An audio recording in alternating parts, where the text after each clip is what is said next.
Welcome to DCTV News at Noon. I'm Kendra Cook. Dolores County Broadcasting Network is the producer of DCTV, and the Southwest TV Translator Association underwrites the news. If you have a news topic or story you'd like to see covered, give us a call. The studio number is 677-4119. Today's show runs Wednesday at noon and is rebroadcast at 3 and 6 p.m. and again re-aired on Saturday at noon, 3 and 6. Today is September 13th, 2017, and now the news at noon. Reported in the Durango Herald, your favorite restaurant is now under more intense scrutiny from the local health department, as an increase in inspectors has resulted in an eye-popping number of food safety violations for the month of August in southwest Colorado. This does not include Dolores County. On average, food inspectors with San Juan Basin Public Health conduct anywhere from 20 to 30 inspections on local food establishments each month throughout Archuleta, La Plata, and San Juan counties. In months past, those inspections would typically result in a handful of infractions. Data reviewed from February to July 2017 found an average of 20 violations to food safety regulations a month. However, in August, a total of 34 inspections resulted in 129 written citations. We're definitely conducting very thorough inspections, said Claire McPherson, Consumer Protection Projects Manager for San Juan Basin Public Health. Violations can range from anything from improper food storage, employees being observed not washing hands, inadequate pest control methods, to the risk of cross-food contamination or of raw to ready-to-eat food. McPherson said a number of factors account for the uptick in violations. For the past year and a half, the health department has beefed up its inspections department to match the number of restaurants in the 3 county coverage areas. The health department has 462 businesses with licenses that it is responsible for checking for food safety violations, with the majority, 392, located in La Plata County. Previously, the health department had only 1 full-time inspector, but over the past year, it has increased that number to 3 inspectors and started an extensive training program. Also, one of the health department's inspectors was just finishing up the Federal Drug Administration's standardizing process, which requires an inspector to conduct 100 inspections in 18 months. There also exists the plain fact that restaurants just had more violations at the time of inspection. Food inspectors visit restaurants at random to enforce regulations set at the state and federal levels. If violations are found, the restaurant is usually given 10 days or so to fix the issue before the health department returns for a follow-up review. No fines are associated with violations. Money is instead asked to be allocated to fixing the problems. But if an issue is not fixed or there is imminent health hazard, the health department can shut down the place. The restaurant that received the most violations, 16, was San Marcos Mexican restaurant on U.S. Highway 160 West, attached to the Best Western Hotel. Owner Jamie Larice who previously ran No Way Jose, said most of his problems revolved around the restaurant's refrigerator. Food safety code says food must be kept below 41 degrees, and he quickly complied. Lynn Kitch, owner of Home Slice Pizza, said another set of eyes inspecting the kitchen is helpful. Home Slice's location on East College Drive was issued 8 citations. McPherson said that it is the health department goal to help restaurants come into compliance with state and federal food regulations, thereby ensuring the safest and most healthful practices for consumers. From the Cortez Journal, Colorado Lieutenant Governor Donna Lynn visited the La Plata County Democrat office on Saturday after her announcement earlier in the week that she is entering the race for governor in 2018. Lynn, a Democrat, also serves as the state's chief operating officer. Governor John Hickenlooper picked Lynn, a former health insurance company executive, for the job in March of 2016. Quote, 2 months ago, I would not have thought I'd been sitting here, she said. I've never run for public office before. She faces a difficult challenge in upcoming months to secure support over her 4 notable opponents: businessman Noel Ginsburg, former state Senator Mike Johnson, former state treasurer Kerry Kennedy, and U.S. Representative Jared Polis. I think being governor has a lot to do with your experience, passion, vision, and tenacity, she said. I believe that I have all of those qualities. I'm convinced there is an expertise to running large organizations. There is an art to managing things. Lynn said she toured all 64 counties in Colorado after being appointed lieutenant governor, and she asked the same question in each county. What are your 3 biggest issues? I got almost the same answers in every county, she said. People in Colorado are concerned with affordable health care, infrastructure, and either housing costs or opioid issues. An avid outdoors enthusiast, Lynn has summited all of the 14ers in Colorado and is a staunch supporter of preserving the environment. Because of her background, one of Lynn's main focuses is state and federal health care reform. We have been fighting many attempts by Republicans to repeal the Affordable Care Act, and to change misconceptions about what it does, she said. I think we should celebrate what President Obama was able to do, but also go a little further. Lynn said she believes the first step to going further is continuity across the board. I'm a supporter of universal health care, she said. I think that every single person in the state of Colorado and the country should have health insurance. I want to get everyone insured before getting into the political controversy of single-payer health care. She acknowledged that trust in the government is at an all-time low and said it is important to be transparent. I want to be sure that you as citizens know what you're getting, she said. I won't be the candidate that comes with slogans. I'll be the candidate that comes with solutions. I like to say that I'm a tough and complicated person, and I take on tough and complicated issues. The 2018 Colorado gubernatorial election will take place on November 6, 2018. Incumbent Democratic Governor John Hickenlooper is term limited and cannot seek re-election to a third consecutive term. From the Durango Herald, if you have an opinion on the Environmental Protection Agency's plan to prevent another blowout at the Gold King mine, now is your chance to comment. The EPA on Tuesday announced that proposed actions at the mine about 10 miles north of Silverton were up for public review and comment in a plan called the Gold King Mine Integrated Discharge Controls Removal Action. This particular project seeks to reduce the potential of an unplanned discharge, otherwise known as a blowout from the Gold King mine. An EPA contracted crew in August of 2015, while working on a remediation project, caused a mine blowout at the Gold King. The spill sent 3 million gallons of mine wastewater laced with heavy metals down the Animas and San Juan rivers.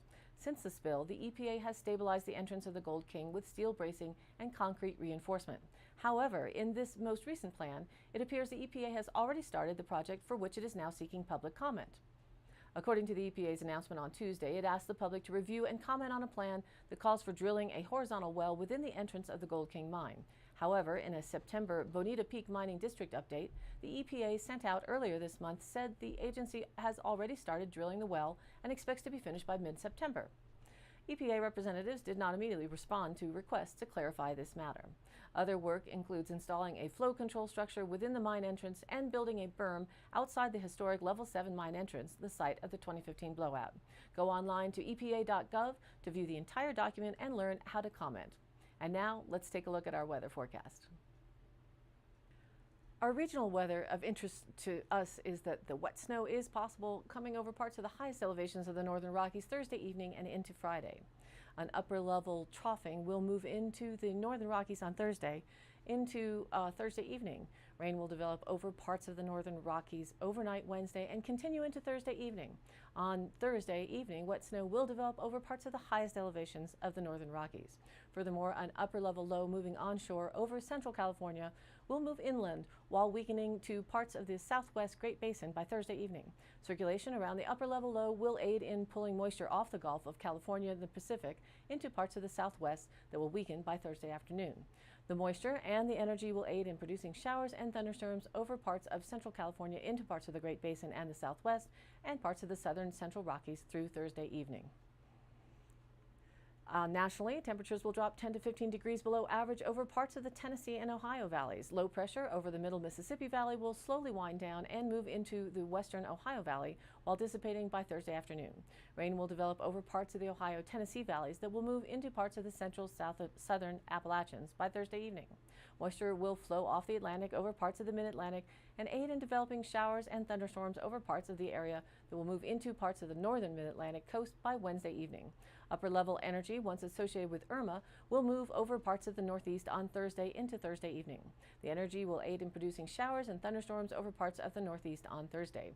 Meanwhile, tropical moisture will slowly creep northward over the Florida peninsula that will move into parts of the southeast by Wednesday evening. The moisture will move off the southeast coast by Thursday morning. Showers and thunderstorms will develop over parts of the southern peninsula of Florida on Wednesday that will continue over parts of the southern Florida through Thursday evening.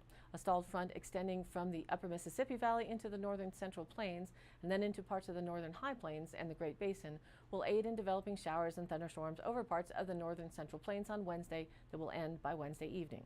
As we said, showers and thunderstorms will also develop over parts of the northern Rockies and the northern high plains by Wednesday afternoon that will move into parts of the northern central plains and the upper Mississippi Valley by Thursday morning, continuing over the region through Thursday evening.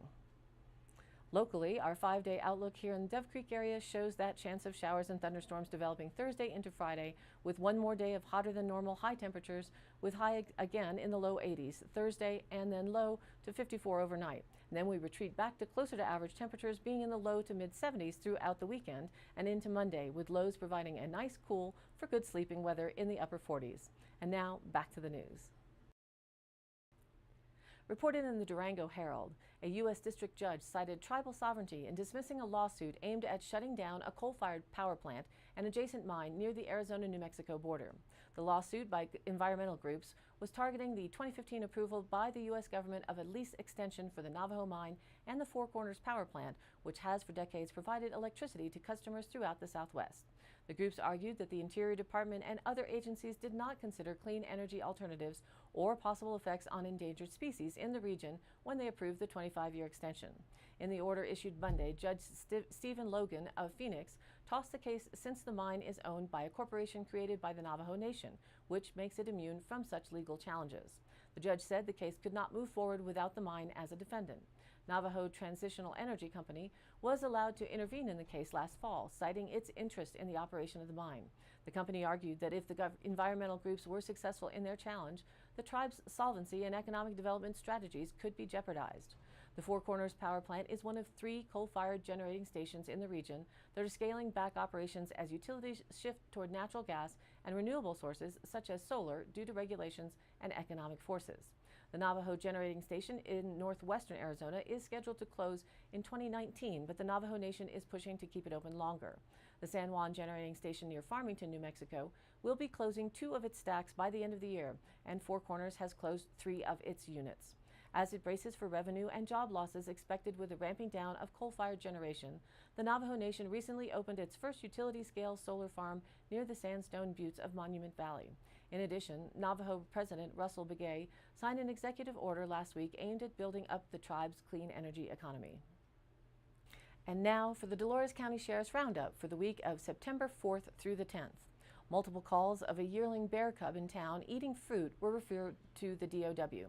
They advised to leave the yearling alone until it moves on. An officer responded to a resident in the county for a late-night report of a bear near their residence. Colorado State Patrol notified the Sheriff's Office of a stranded motorist waiting for a ride on Highway 491 south of town. While en route back to town after an ambulance transport, the Dove Creek Volunteer Ambulance Service reported a deer carcass in the lane on Highway 491. CDOT was dispatched to clear the roadway. A deputy responded to a medical alert from a town resident and found all to be okay. A town resident reported sewage coming out of their cleanout. Personnel from the town office were notified. A resident reported a fire started by lightning strike outside of Dolores County on public land in Upper Disappointment Valley. Durango Interagency and San Miguel Sheriff's Office were notified. Egner Fire responded to get a better description of the fire's location for firefighters. An officer responded to a vehicle versus deer accident on Highway 491 until State Patrol took over the scene. The deer was able to be donated to a resident on the roadkill list. I didn't know there was such a list. A report was made of an overdue hunter on Sheep Mountain. The search preparations were planned for the next morning. Subjects walked out prior to search being implemented. That concludes this week's roundup. Stay tuned for continuing updates next week.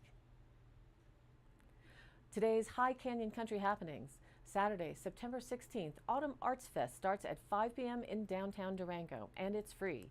Featuring the core duo of Ashley Edwards and Jesse Ogle, Hello Dollface travels as a 2 to 10-piece live band, most often touring as a power quartet, kicking the sound with gusty, fresh, soulful, raw energy over a tight rhythm section. 8:30 a.m. on Saturday, September 16th. Are you ready to run? Backcountry Experience's annual Chili Chase 5K and Cook-Off is back for another year. Hit the trail for a 5K trail run or decide who makes the best chili in town. Is it Osprey Packs, Serious Texas Barbecue, or Backcountry Experience? You be the judge. And don't worry about going hungry. They'll have 20-plus chilies to taste from local organizations and businesses. All proceeds benefit San Juan Mountains Association. 8:30 a.m. the race registration, and 10 a.m. the race starts. At 11 a.m. it's chili time. And remember, runners eat free. Early registration is available online at iamathlete.com. Early bird registration is $20, day of is $25, and the chili tasting is only $5. September 15th through the 17th, it's Colorfest in Pagosa Springs. The Chamber of Commerce is pleased to sponsor a weekend full of fun activities, beginning with the Wine and Food Festival on Friday night, the Music and Microbrew Festival on Saturday night, and the mass balloon ascensions on both Saturday and Sunday mornings.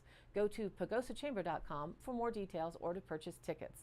All of the happenings are posted on our DCTV News at Noon Facebook page, along with the YouTube replays, weather, and original stories and local posts. To share your event or information, contact us.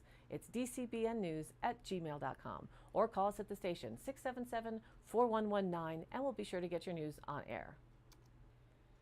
Thanks for tuning in for the DCTV News at Noon show. Please check us out on Facebook. It's DCTV News at Noon. And catch any of the broadcasts Monday through Wednesday at noon, 3, and 6, and then rebroadcast on Thursday, Friday, and Saturday in the same order at noon, 3, and 6. From Dove Creek, Colorado, I'm Kendra Cook. See you next week.